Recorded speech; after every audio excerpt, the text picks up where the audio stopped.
Italy का ये आज सेकंड पार्ट है। इससे पहले वन पार्ट मैंने अपलोड कर रखे हैं, अगर आपने नहीं देखा है वो तो डिस्क्रिप्शन में दिए गए लिंक पे क्लिक करके आप पार्ट 1 वॉच कर सकते हो। इससे पहले हमने जो इटली का बैकग्राउंड है उसके बारे में हमने पढ़ा था। यहाँ पे कौन कौन सी विचारधाराएं थी उसको भी हमने रीड आउट कर लिया था। और यहाँ पे जो इटली का एकीकरण है, एकीकरण में कौन कौन सी बाधाएं, कौन कौन से प्रॉब्लम्स यहाँ पे क्रिएट हो रहे थे, ये भी हमने डिस्कस किया था। इसके साथ ही हमने यहाँ पे मेजनी के बारे में पढ़ा था कि जो मेजनी है उनका योगदान क्या था, और ये सारी चीज़ें हमने इसमें डिस्कस किया था। इसके साथ ही काबुल के बारे में भी हमने पढ़ लिया था। और जो उस टाइम का सबसे बेकार समझौता कह सकते हो, जो पैलिवियर्स का समझौता था, उसको भी हमने रीड आउट किया था। आज हम इसमें ऑस्ट्रिया से युद्ध और इटली के एकीकरण का जो प्रथम चरण है, यानी कि war with Austria and the first stage of Italian unification, इसके बारे में पढ़ने वाले हैं। यहाँ पे ना हुआ क्या कि जो काबुल है वो काबुल ऑस्ट्रिया से युद्ध का ना मतलब किसी भी ना किसी तरीके से बहाना ढूंढ रहा था कि मैं उससे युद्ध करूँ। तो उधर जो ऑस्ट्रिया था, ऑस्ट्रिया को भी ये चीज़ लगा कि जो सर्बिया और फ्रांस है इनके बीच ना समझौता हो गया, तो जिसके कारण वो काफ़ी ज़्यादा नाराज़ हुआ। और शुरू में क्या हुआ कि वो ना सर्बिया को हरा देना चाहता था, और जिसके कारण उसने 19 अप्रैल 1859 को ऑस्ट्रिया ने पीडमेंट के विरुद्ध युद्ध की घोषणा कर दी। और यूरोप की नज़र में जो ऑस्ट्रिया था वो सबसे ज़्यादा एक दुश्मन वाला देश होता है ना, वो बन गया। अब जब पीडमेंट ऑस्ट्रिया में लड़ाई हो गई, तो जब लड़ाई होगी तो क्या होंगे, लोग भी मरेंगे। तो जैसे ही लड़ाई शुरू हुई उसके 10 दिनों के बाद ही फ्रांस ने कम से कम 10 लाख सेना के साथ ऑस्ट्रिया पे आक्रमण किया। अब आक्रमण किया, इससे हुआ ये कि जो ऑस्ट्रिया है, ऑस्ट्रिया की जो सेना है बहुत बुरे तरीके से पराजित हो गई, हार गई। और ऑस्ट्रिया की सेना जो थी लोम्बार्डी, वहाँ पे मतलब उधर को चली गई। और ऐसा लग रहा था कि कुछ ही दिनों में जो इटली है, इटली पर भी ऑस्ट्रिया का प्रभाव इतना ज़्यादा मतलब ख़त्म हो रहा था। बिल्कुल उसका जो आधिपत्य था ना, उसका जो प्रभाव था इटली पे ऑस्ट्रिया का, वो ख़त्म हो गया। और पूरे इटली की जो जनता है, जनता को ना ऐसा लगा कि जो शासक है वहाँ की वो भी ठीक नहीं है। तो उन्होंने ना जो वहाँ पे जो रूल कर देते ना एम्पायर, उनके अगेंस्ट उन्होंने क्या कर दिया, वॉर कर दिया। और राष्ट्रीय एकता की बात करने लगे, सबकी जुबान पे ना राष्ट्रीय एकता आ गई कि मतलब हाँ, हमें ना राष्ट्रीय एकता की बात मतलब यूनिटी चाहिए हमारे बीच में। फिर उसके बाद जो यूरोप है, यूरोप के अंदर भी कुछ ऐसे फ्रांस वगैरह के लोग थे ना, तो उसके प्रति भी उन लोग क्या करने लगे, युद्ध करने लगे। और फिर उसके बाद एक और जगह है प्रासा, उसका नाम है प्रसा, ठीक है। प्रसा को ये भी धमकी देने लगा कि जो वो ऑस्ट्रिया है, ऑस्ट्रिया का पक्ष लेकर युद्ध में शामिल हो जाएगा। और जो फ्रांस की जो सेना है वो काफ़ी ज़्यादा उनको क्या हो गया, हानि उठाना पड़ गया, जिससे जो फ्रांसीसी लोग थे ना उसके अंदर काफ़ी ज़्यादा असंतोष की भावना आ गई। और फिर नेपोलियन थर्ड ने कभी सोचा भी नहीं था कि मतलब जो सर्बिया है उसकी सेना इतनी आसानी से विजय प्राप्त कर लेगी। अंत में क्या हुआ, वो ना चाहते हुए उसने क्या किया कि ऑस्ट्रिया से उसने संधि की बात सोची कि चलो ठीक है संधि कर लेते, इससे क्या होगा था युद्ध में मतलब दोस्ती की भावना आ जाएगी वॉर से लेके। तो उसने क्या किया, ऑस्ट्रिया से संधि करने की बात सोची। फिर यहाँ पे एक संधि हुई, बिला फ्रैंका और ज्यूरिस की संधि। अब ये क्या था, तो देखो फिर इस संधि में हुआ क्या कि जो नेपोलियन थर्ड है वो बिला फ्रैंक, ये जगह का नाम है, ठीक है, बिला फ्रैंक नामक जगह पे ऑस्ट्रिया के जो सम्राट थे फ्रांसिस जोसेफ, इनसे उन्होंने मुलाकात की और संधि की। और इस संधि के मुताबिक क्या किया कि उसने जो इटली की सेना जो थी वहाँ से मतलब उन्होंने हटा लिया। और जो फ्रांसीसी सेना के युद्ध से हट जाने के बाद जो सार्डिनिया के जो सैनिक रूप से ना काफ़ी ज़्यादा वो कमज़ोर हो गया। फिर उसके बाद यहाँ पे ये वो भी हुआ था कि जो काबुल है ना, काबुल के बारे में हमने पढ़ा था। तो जो काबुल है उसने भी क्या कर दिया, अपने पद से इस्तीफा दे दिया था इसी बीच, क्योंकि कुछ बातें हो गई थी, कुछ वॉर वगैरह को बंद नहीं कर रहे थे, लड़ाई वगैरह को जो चालू ही था। तो जिसके कारण उसको क्या हुआ, अपने पद से ना उसको इस्तीफा देना पड़ गया। फिर एक ज्यूरिस की संधि थी जो 7 नवंबर 1859 के अनुसार जो लोम्बार्डी वाला एरिया था वो पीडमेंट को प्राप्त हुआ। और जो वेनेसिया था ना, वेनेसिया पे ऑस्ट्रिया का ही अधिकार रहा। जो वेनेसिया है इस पे ऑस्ट्रिया ही रहा, और जो लोम्बार्डी वाला एरिया था वो पीडमेंट को मिल गया। नेपोलियन ने अंतिम समय तक ऑस्ट्रिया को इटली से बाहर निकालने में सर्बिया का साथ नहीं दिया था, और ना ही वो किसी तरीके से उनको सेवाएं मिली, और ना ही किसी तरीके से नीज मतलब टैक्स वगैरह किसी भी तरीके का उसको कुछ भी नहीं मिला उसे। तो ये जो था इटली का एकीकरण का सबसे पहला स्टेप था। और नेपोलियन थर्ड की मदद से ये जो था स्टेज, ये जो फर्स्ट स्टेज था ये कंप्लीट हुआ था, जिससे क्या हुआ कि जो लोम्बार्डी है वो वाला एरिया मिला, और इसने ये मतलब इसने ये साबित कर दिया था कि जो इटली का यूनिफिकेशन है ना वो सर्निया के नेतृत्व में ही हो सकता है। तो इस तरीके से ये वाला जो था स्टेज था ये ख़त्म हो गया। फिर आता है इसका सेकंड स्टेज। अगर सेकंड स्टेज की अगर हम बात करें कि सेकंड स्टेज में क्या हुआ, मतलब ये क्यों हुआ, तो यहाँ पे ना जो ज्यूरिख की संधि थी, तो उसने ना कुछ दिनों के लिए वहाँ पे जो पीडमेट वाला एरिया था, ना उस पर कुछ दिनों के लिए उसने सैन्य बलों का जो प्रयोग था वो तो प्रतिबंध लगाया था, लेकिन वहाँ पे जो आंदोलन हो रहे थे, जो जन आंदोलन हो रहे थे, जो पब्लिक वहाँ पे कर रही थी मूवमेंट, उस पर किसी भी तरीके का कोई भी शर्त लागू नहीं हुआ। तो जिन दिनों ऑस्ट्रिया से इटली का युद्ध चल रहा था, तो उन्हीं दिनों मध्य इटली के पार्मा, मोडेना, टस्कनी और पोप के राज्यों बेलेगना और रोमेगना में भी जनता ने क्या कर दिया, विद्रोह कर दिया वहाँ पे भी, जिससे वहाँ के जो शासक थे, जो एम्पायर थे, उसको ना अपना राज्य छोड़ना पड़ गया। उसको भागना है, वो अपना जान बचाएंगे कि राज्य पे राज करेंगे। तो जब पब्लिक इतना विद्रोह कर रही है तो वहाँ के जो भी है एम्पायर, उनको तो भागना ही पड़ेगा ना। तो इन राज्यों में निरंकुश शासन के बदले सामयिक सरकारों का गठन कर लिया गया। इसके साथ ही जो काबुल है वो भी क्या हुआ, मंत्रिमंडल में शामिल हो गया। और जो वहाँ की जो जनता है ना, उन्होंने ये बोला कि जो पीडमेट वाला एरिया है ना, इसको भी हमारे राज्य में मिला लिया जाए। लेकिन जो नेपोलियन थर्ड था, उससे ना बिना अनुमति लिए बिना ही जो विक्टर एमेनुअल था, उसको यह करना संभव नहीं था। तो काबुल ने नेपोलियन को सिवाय और नीस का लालच देकर, उन्होंने बोला ठीक, मतलब कुछ लालच वगैरह देकर उनको बोला कि टैक्स वगैरह देंगे, उनके बदले उनको पैसे वगैरह देंगे, और उसके साथ ही जनमत संग्रह से जो उपयुक्त राज्य थे उसको पीडमेट और सर्डिनिया में मिलाने के लिए राजी कर लिया, क्योंकि नेपोलियन थर्ड की अनुमति के बिना मिलाना तो मुश्किल ही था। ठीक है, तो इसलिए उन्होंने क्या किया, काबुल ने कुछ लालच वगैरह दे के और उससे हाँ बुलवा लिया कि जो पीडमेट वाला एरिया है उसको सर्डिनिया में मिलाया जाए। फिर क्या, जनमत संग्रह हुआ, और जिसके आधार पर 1860 में परमा, मोडेन, टस्कनी, रोमेगना एवं जो वेलेगना है, इस सबको, इन सारे एरिया को पीडमेट के साथ अपने इसमें राज्य में मिला लिया। ठीक है, वेनेसिया को छोड़कर तथा मध्य इटली के डचियों को मिलने से एक शक्तिशाली राज्य का यहाँ पे निर्माण हो गया। अप्रैल 1860 में विक्टर इमैनुअल था, उसने ट्यूरिन में एक नई संयुक्त इटली की पार्लियामेंट का भी उद्घाटन किया, मतलब इनका एक प्रॉपर संसद का निर्माण हुआ। और इस उद्घाटन के साथ ही जो इटली का सेकंड स्टेज था वो एंड हो गया। फिर उसके बाद हम यहाँ पे बात करेंगे जो इटली का थर्ड स्टेज था, और इसके साथ ही इसमें जो गैरीबाल्डी है, इनका ना काफ़ी ज़्यादा योगदान था। एक प्रॉपर क्वेश्चन भी पूछा जाता है कि जो इटली का यूनिफिकेशन है उसमें गैरीबाल्डी का क्या योगदान था। ठीक है, तो इसके बारे में भी हम पढ़ेंगे। इसमें हम बात करते हैं गैरीबाल्डी की। तो देखो, जो गैरीबाल्डी था उसका जो जन्म था 1807 में हुआ था, 82 में इसकी डेथ हो गई थी। ये एक बहुत ज़्यादा महान देशभक्त था, क्योंकि कहा जाता है कि इनके बिना तो इटली का एकीकरण संभव ही नहीं था। ठीक है, तो ऐसा कहा जाता है क्योंकि इटली के एकीकरण में उसने जिससे महान त्याग, निस्वार्थ भावना तथा उत्कृष्ट देशभक्ति का परिचय दिया, वैसा उदाहरण वैसे विश्व में बहुत कम मिलता है।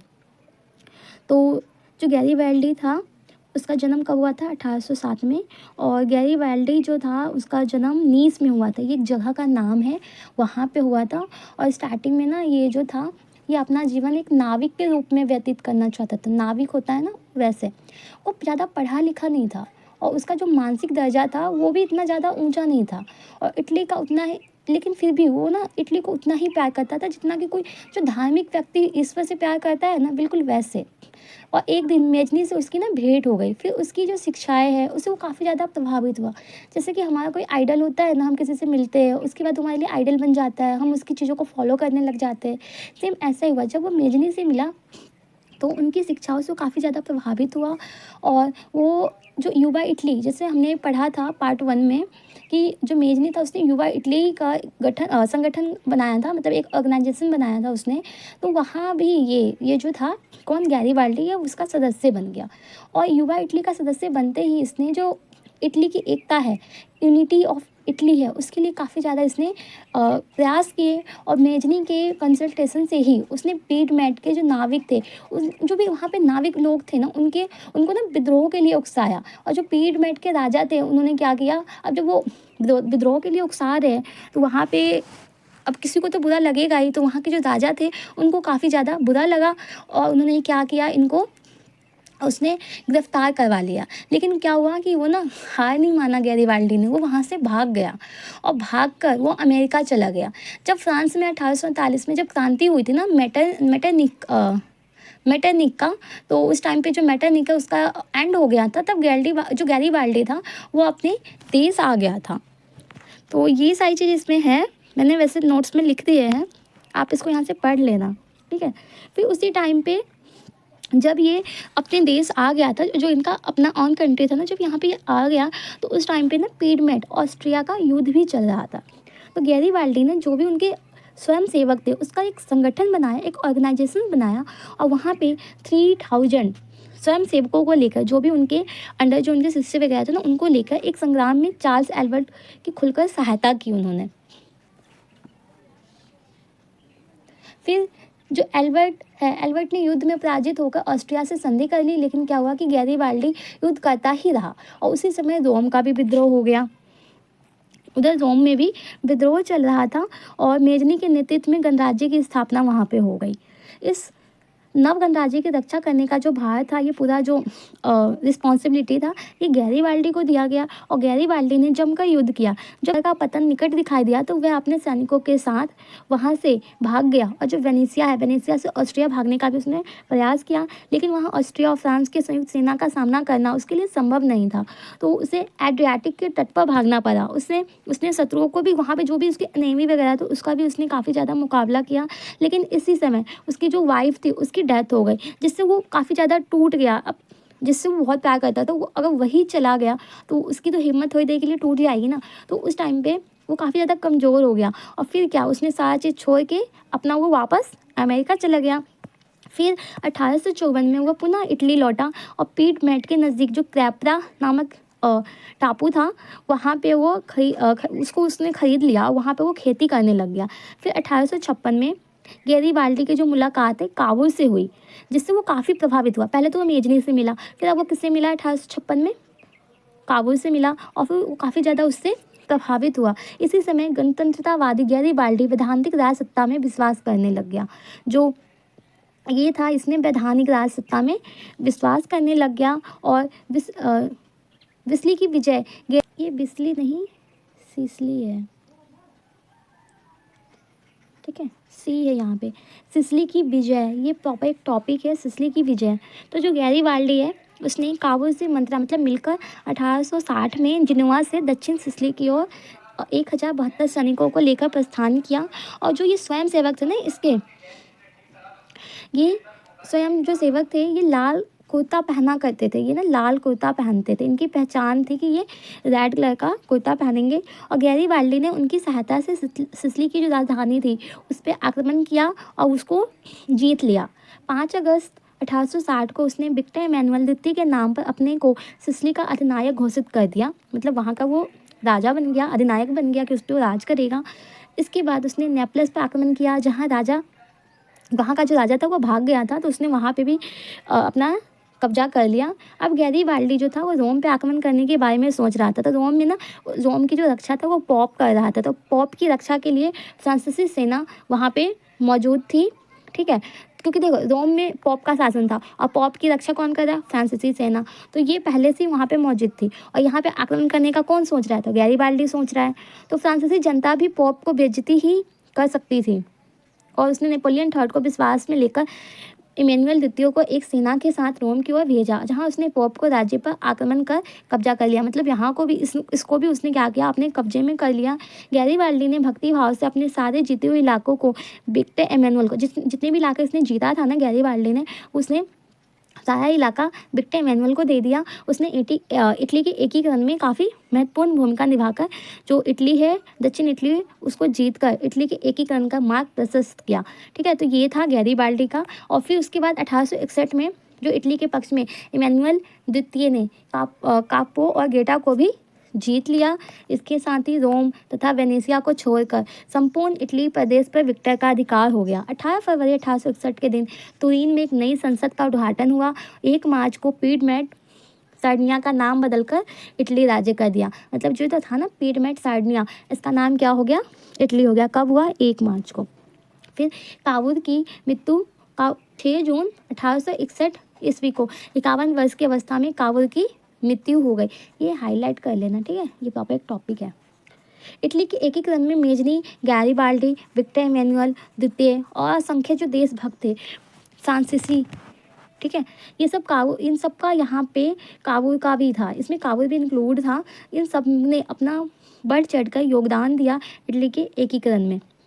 इसलिए जो ब्रिटिश संसद है, ब्रिटिश संसद में कावूर के प्रति श्रद्धांजलि अर्पित करते हुए वहाँ के जो लॉर्ड पामस्टोन है, उन्होंने क्या कहा कि एक राष्ट्र के रूप में इटली कावूर की देन है। उन्होंने ऐसा बोला कि एक राष्ट्र के रूप में जो इटली है वो कावूर की देन है। एक मृतप्राय राष्ट्र को उसने एक जीवन प्रदान करके ओजस्वी बना दिया है, ऐसा वहाँ के ब्रिटिश संसद में कहा गया। अब हम बात करते हैं इटली के एकीकरण के चतुर्थ चरण यानी fourth stage of unification of Italy. तो वेनेशिया और रोम पर अभी भी ऑस्ट्रिया और पोप का ही शासन था। विक्टर इमैनुअल इन दोनों इलाकों को मिलाने में ऐसे मतलब ताक रहा था कि हाँ दोनों इलाके को हम मिला ले इटली में। जर्मनी के एकीकरण के दौरान प्रसा और ऑस्ट्रिया की लड़ाई अवश्यम्भी हो गई और प्रसा की लड़ाई के लिए कूटनीतिक तैयार करने लगा, प्लानिंग करने लग गया। जो प्रसा के चांसलर थे बिस्मार्क, उसने इटली से भी संपर्क स्थापित किया और तय किया जो प्रसा है और ऑस्ट्रिया की जो लड़ाई है इसके समय इटली वेनेशिया पर भी आक्रमण कर दे। बिस्मार्क ने आश्वासन भी दिया कि जो प्रसा है ऑस्ट्रिया से तभी संधि करेगा जब वो वेनेशिया को इटली को सौंपने के लिए राजी हो जाएगा। मतलब ऐसा कहा गया कि जो ऑस्ट्रिया है ना, प्रसा ऑस्ट्रिया से संधि तभी करेगा जब जो वेनेशिया वाला इलाका है वो वेनेशिया को इटली को सौंपने के लिए राजी हो जाएगा। 1866 में प्रसा ऑस्ट्रिया में युद्ध हो गए और इटली ने वेनेशिया पे आक्रमण कर दिया।